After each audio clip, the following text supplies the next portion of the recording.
Welcome. This is episode one of our first roundtable, where we have a group of us explaining the home buying process to home buyers who may not know much or know anything about buying a house from beginning to end. I'm going to introduce the four of us. We all have different roles to play.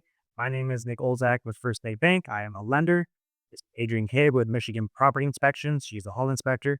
We have Amanda DeFord with Real Estate for a Cause, who allowed us to use their lovely office today. And then Joe Barish with Prime Appraisals. Everybody's favorite person in the process. You rates her. We're going to go through a list of questions here. And I guess I'm first. So let Amanda ask the question. Okay. So what question should buyers be asking a lender before they start house hunting? Yeah, good question. There's a few questions I like getting from home buyers. First, I like when they ask me about my company, about the bank. I'm proud of where I work, so I like to explain the history of the bank to them so they're comfortable with the company they're working with. I like when they ask, a little bit about my personal history, what my background is, if they do care. Last thing I want them to ask me is rates and fees. Rates and fees, they come and go. Rates change a little bit every day.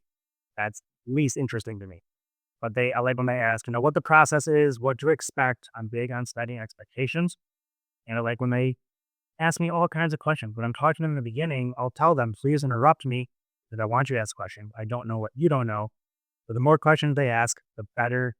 But I advise them, we can cross that bridge when you get there with the rates. That's not important, honestly. Yeah. Okay. And what should buyers listen for to know a lender is explaining things clearly versus selling? Yeah, if they're breaking things down in ways that you can understand. I forgot what I read a long time ago, but if you can explain something to someone like you're explaining to a 5-year-old, you understand it, then you're doing a good job, right? So breaking down their payment, right? Everything that's included in the payments, the down payment, different scenarios, whether to bring 3% down, 10% down, whatever it might be. Going over the closing cost estimates, property taxes is a huge one. Michigan has weird property taxes, so making sure they understand how those work is huge. Yeah, setting expectations, educating from the start. But if a lender is just quoting rates, they're probably not gonna buy it. And a good lender will give them breakdowns too on properties. Like say they're very interested in a home, a good lender will be like, okay, here's your estimate for this specific Yeah, property. once I approve somebody, I always tell them, hey, when you're house shopping, just send me the addresses of anything you're serious about, and I will break it down for you. I'll look up the properties so you know. Okay. Awesome. And then what's one red flag buyers should watch out for when choosing a lender? Yeah, feeling like you're being pressured or rushed into either a certain program or the lender literally just quoting you a rate, saying, here you go, here's your Google, here's the rates, go do what you got to do without explaining. If a lender's short with you and not educating you, that's a big red flag. Okay. Awesome. Next, we're going to go over to Amanda with Real Estate for a Cause. I'm going to ask you a few questions here. You just answer them the best you can. Sure. First, what questions should buyers ask a realtor before deciding? So they should ask them, how long have you been in real estate, right? Like, I'm not trying to discredit new agents because they're going to have the help of their broker. Maybe they have a mentor. Everybody has to get started somewhere. But you should ask them, how long have you been in? Because as time goes on, you gain more knowledge, especially with each deal. Everything's different. Yeah, you want experience. You want experience. You want someone who knows what they're doing, so to speak. I would ask, how many transactions do you typically close in a year? Am I working with a part-time agent versus a full-time agent?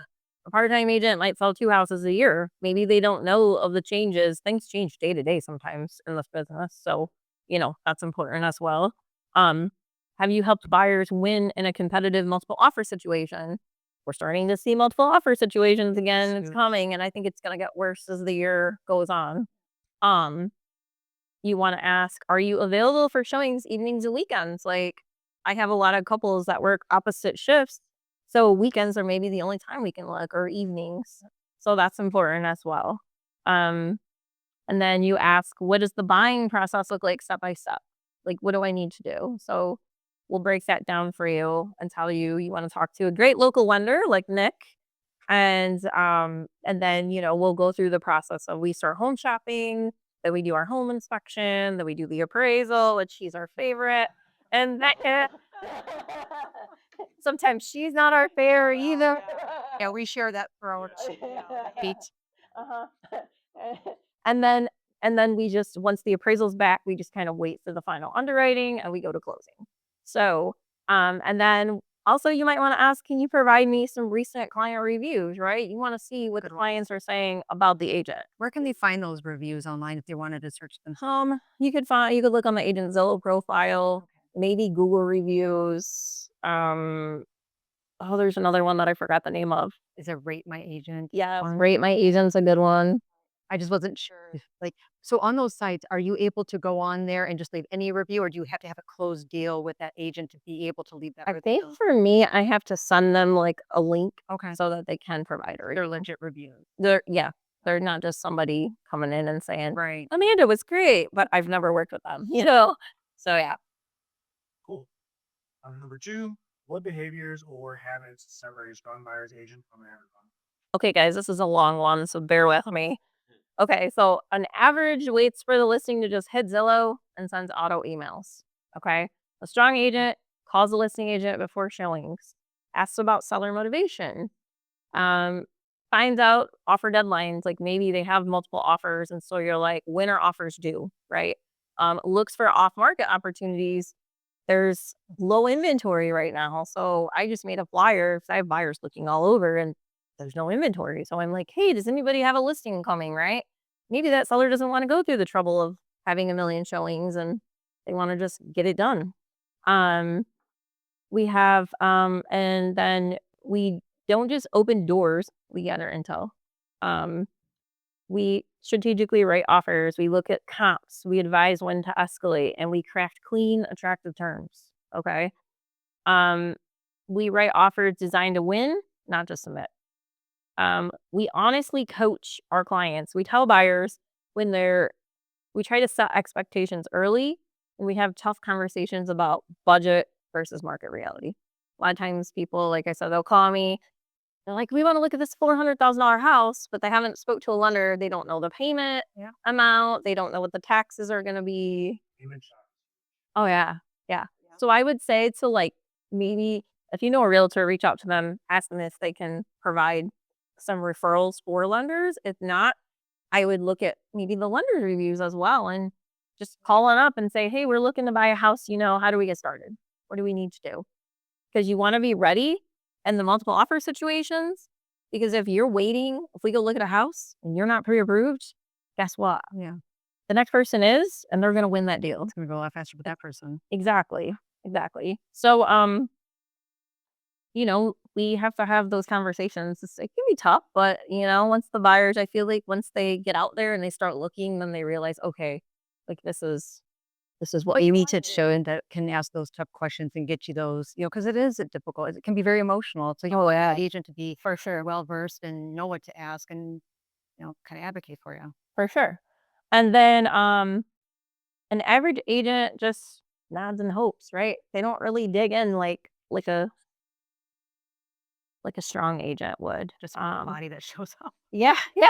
A strong agent protects their client's money and mindset. Okay. And then you want to ask about speed and responsiveness. Like, you want them pre-approved with solid local lenders. You want to submit offers the same day. Respond quickly to listing agents, negotiate skills beyond price, like repairs versus the price drop, maybe, or closing costs. You maybe want to get some seller concessions to help out with their closing costs. I see that a lot with first time buyers. And we ask about possession terms as well. Average agents only talk about the price, right? Strong agents also have relationships and connections with inspectors, appraisers, local lenders, plumbers, contractors. No, that's huge. You definitely want to have that toolbox of people that can help you out because during the inspection process, we find things. You want to have an agent that has those people on deck ready to go for you. For sure. Yeah, because it makes it go faster, right? If we need something repaired or whatnot. And just to get you the price for what it's going to cost. Yeah, exactly. So, and then strong agents also have listing agents who respect them. We've been in the business and we know these agents and we work with them or we have a good reputation, right? Reputation is everything in this business. So, that might help you get your offers accepted as well because the agent's like, oh yeah, I know Amanda DeFord. She's great. I know her buyer's going to get to the closing table. Great. Yep. Being more of an advisor than just a tour guide. Yeah. Yeah. Because that that these people count on. Exactly. And this is a big asset, right? Like this is Yeah. probably the biggest purchase you're gonna make in your life. It definitely is. I agree. As a lender who works with a lot of, I have a lot of opinions on that question, but we'll zip. Okay. Thought number 3, what's one warning sign that a realtor may not be the right provider? Okay. So they prioritize closings over advising. If an agent rushes you to write offers before you're ready, dismisses your concerns about price, condition, or resale, avoids hard conversations about risks, right? Seems more focused on winning the deal than protecting your long term position. A strong buyer's agent acts like a fiduciary and strategist, not a salesperson. And that's what you really want. Next, we're going to go on to Adrian Cade with Michigan Property Inspections. Adrian, what should buyers be looking for when choosing a home inspector? I always tell people when they're shopping around calling us, the first question they always ask is, how much is the home inspection? And of course, there's a lot of factors to that. But I say at the end of the call, because I know they're vetting for home inspectors, I say, here's a couple of questions as you're vetting people. You don't have to hire us, but these are the questions you should be asking your home inspector as you're looking for one. The first question is, are you certified and who are you certified through? In the state of Michigan, we are in one of 14 states that does not have a license for home inspectors. And unfortunately, for the buyer, they always ask, are you licensed? And we have to say, no, we're not. We are the only real estate professional that is not licensed. Mhm. And a lot of people don't know that. So they're expecting us to be licensed. So I say, ask if you are certified and where you're certified through. There are 2 top certification companies in the US. One is Internachi and the second one is Ashi. So I always say, please ask that question. Yeah. The second question I say to people to ask is, let me see a copy of your inspection report. A lot of times we see these inspection reports come in from other inspectors and they're like 20 pages. And I say to people, regardless of the home size, it could be 500 square feet, 5,000 square feet, it should at least be 50 pages or more, your home inspection report. There are so many components in a home. And at the end of the day, we want our inspection report to not only tell you the condition of the home, but almost be like a manual. So after you purchase the home, it tells you everything about it. It kind of gives you an idea of like, oh, I got to replace my furnace or this in so many years, because we give you that lifetime of each unit in your home. And then the third question I tell them to ask is, look for reviews, not just on Google, look on Facebook, ask for referrals, because on Google, a lot of people can go and pay for, the lead reviews. That's why I was asking you the question, how are those reviews brought in? Right. Because while I haven't seen it so much in home inspection, I have seen it in other industries where people are either paying for these reviews or they are encouraging their clients to leave a good review, even though they didn't have necessarily a good experience. Mhm. So those would be the questions I would say to ask your home inspector as you're vetting them. Okay, awesome. Next question. Going into the inspection, most of the time the home buyers are going to be there with you during the inspection. Yeah, we hope so. We always encourage it. Right. So, assuming they're there with you, what should they be looking out for, or what should they be asking you during the actual inspection? At the inspection time, there's a couple things. We encourage them to be there, first of all, because I don't know how other inspectors handle this, but if we're doing a home inspection for a client and we find something immediate, because we start with the outside, so it's the roof, it's one of the big components of the home, and especially to replace it's costly. So we'll say to people, if we find that that roof is completely damaged or destroyed, we'll stop the inspection for a moment. We'll sit and have a conversation with the buyer. And if the agent's there, hopefully, we can have that conversation with them too. And if it's FHA or VA, we all know that, they have requirements for these types of loans. So we'll say to the client, listen, this is the condition of the roof. Would you like us to continue? And we give them the option, because we do say to them, we can recoup some of your money for your inspection costs. So we'll take part of their money and we'll put it towards a credit towards another home inspection, so they don't feel like they're at a loss. Because we know they're not going to, some people with FHA and VA especially, they're not going to get approved for those loans. So if the roof is completely destroyed or damaged, or the structure is completely damaged, or the Foundation. especially where FHA, you have to have 2 years left on that roof for that financing to go through. And if it isn't, then there's a problem, obviously. It could slow everything down, or the fire can back out. Yeah, and that's a good point. It's got to have a certain life expectancy on it. And if we find that it just does not meet those requirements, we'd stop and we say, listen, do you want to continue? Let's go ahead and take, some of your credit and put it towards something that, you can actually get approved for, because as you know, as a lender, there's going to be those requirements. But we do like them to be there to ask questions about what their concerns are. But we also like them to be there because we get to educate them on some of the homes. A lot of these first-time home buyers especially, they're not used to the maintenance of a home. So our inspector will go through the home and say, this is the filter you need to replace in your HVAC system, or this is what you need to be doing to maintain this unit or whatever it is, this system in the home. So we like to have them there to ask the questions about the system so we can educate them on almost home care. Sure. Oh, makes sense. All right. And the last question for you. What is one or a couple of misconceptions that buyers have when reviewing the inspection report? Oh, the report. That we look at everything in the house, everything. I'd like to say yeah, right. There was a scratch in the wall. Why didn't you catch that? Um, Listen, there's no inspector out there, no matter what they tell you, they cannot thoroughly inspect your home. We do our best. All inspectors, we do our best. I like to tell people when we're inspecting your home, these are the things that are included. We do a roof inspection. We do a foundation exterior inspection. We do a land grading inspection. We tell you if it's negative or positive grading, if the water's flowing into the home or away from the home. If the roof is unsafe to walk, we'll do a free drone inspection of the roof so that it's not excluded from the report.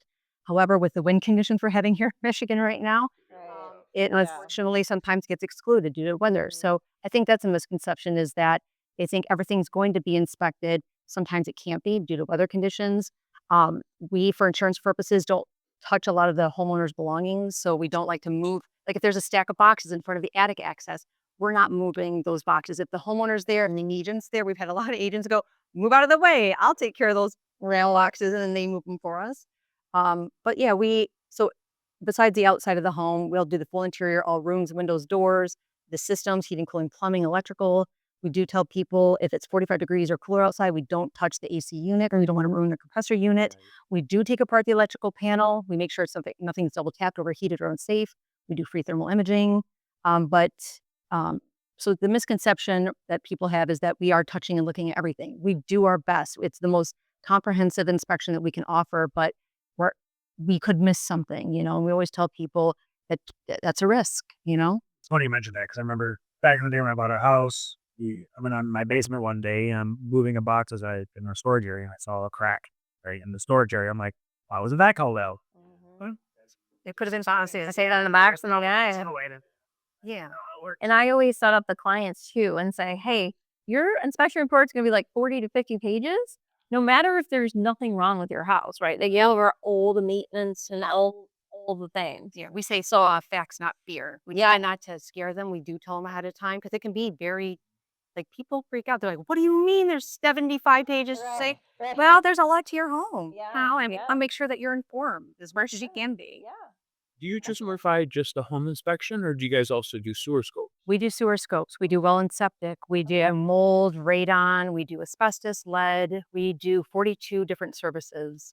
So, but they are ancillary services, so they're add-ons. So with the base at-home inspection comes all the components that I listed. But if someone did want to do, and we do suggest sewer scope, new build, older home doesn't matter. Yeah.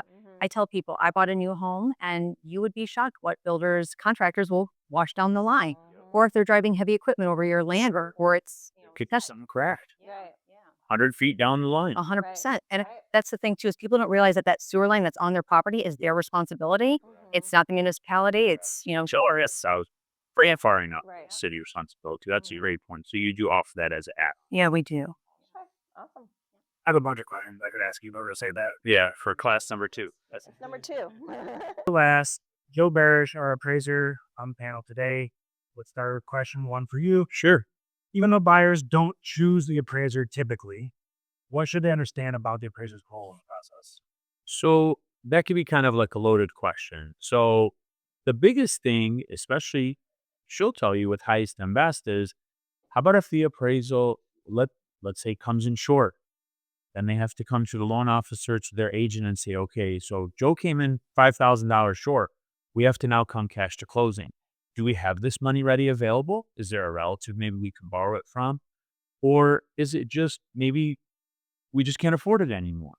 So That's a tough question. they need to know that, and they can go back to their realtor, let's say a couple days before the appraisal comes in, and say, hey, so what do you think? Like, are we good? Did you check comps? Do you think the appraisal will be fine? Or is it going to be like totally off? Don't get me wrong. Sometimes we come in over because the property is priced perfectly, or maybe it's priced below market value. So it can go either way. But they should know that there is a possibility that if it does come in short, that they have to make a decision. or that the seller would just drop the price $5,000 because the appraisal came in $5,000. Which Yeah. that's for a strong agent. Hopefully you're able to negotiate that. Right. It's not a fun spot for the lender. Correct. Because then you realize, oh, wants to blame us. Here, were you ever no control? Oh, it's him. Blame him. How about you?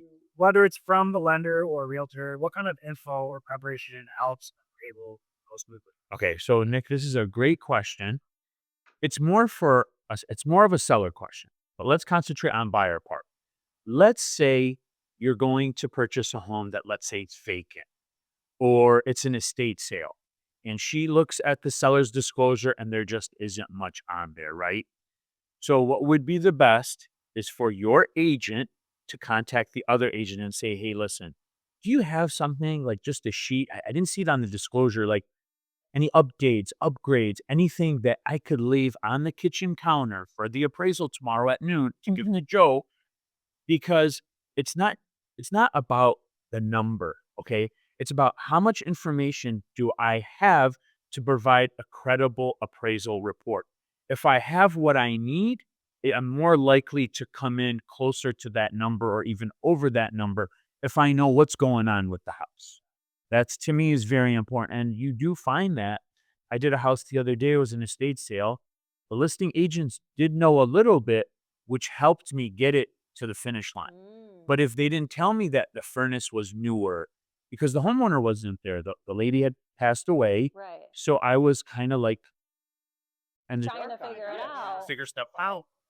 Well, the more information you have, I always tell my sellers, if you do a bunch of upgrades, please make a list make a list. and we'll just leave it on the counter for the appraisal because that helps us.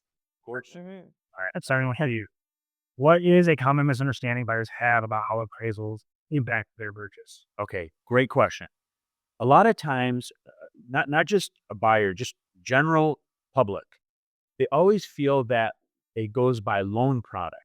Oh, it's FHA or VA. He's going to come in very conservative. It's going to come in low. Not really. Or he's doing it conventional. He's not even going to look at half the repairs and he's just going to keep on walking. Well, no. Even with conventional, there's health and safety issues that we might call out. So Nick, if your buyer has to close, let's say on the 30th, and it's the 15th, and I find repairs or the appraisal comes in low, and we have situations, and let's say, they have to move in on that day for school or what have you, or they sold their house. So, like, it has to go smooth sometimes because we don't have time. Yeah. So they need to have all these expectations. Hopefully their realtor is a strong enough realtor, maybe calls me and says, hey, Joe, so what do you think? So what we got going on? Or, hey, everything's fine. This should be a real smooth transaction for you. And then hopefully all of us are happy in the transaction. And more often than not, it does go smooth. More often than not, it does. Also, more often it does. Correct. Especially, I will tell you, Nick, and I kind of wanted to save this for the next class, but you touched on that we're going to be getting into that season because it's been so slow of highest and best. I tell you guys, the past 3 months, 90% of our appraisals, because the houses have been priced so well, and people have been taking a lot less. Appraisals have been coming in at value or even $10,000, $20,000, $30,000 more. And sometimes when I look at the purchase price, I'm like, wow, why did this seller accept this price? But then I also have to think that it was a very, very cold winter. There were not many buyers. And some people are just like, you know what? I'm going to take the 180. I know I can get 190 or 200. I have a bird in the hand. Yep. And then my appraisal comes in $10,000, $20,000 over. But as Nick would tell his buyer, hey, you're walking in with instant equity, so it's good for them. Right. Right. I always love that when you get to give that news to your buyer. Yeah. I got some questions, but we'll say that. Okay, no problem. All right. Well, I think this went great for our first episode. Thank you guys for doing this. Thank you. Hey, just to remind everybody who we are. I'm Nick with First State Bank, a lender. Adrian Cade with Michigan. Prop. I couldn't even get it out. That's what it is. Amanda DeBoard with Real Estate for a Cause. Gilbert, Time Appraisals. Hopefully, we're going to be making more episodes of this. We might have mix it up, different people, different topics. But this was the first one. So hopefully you enjoyed and learned something.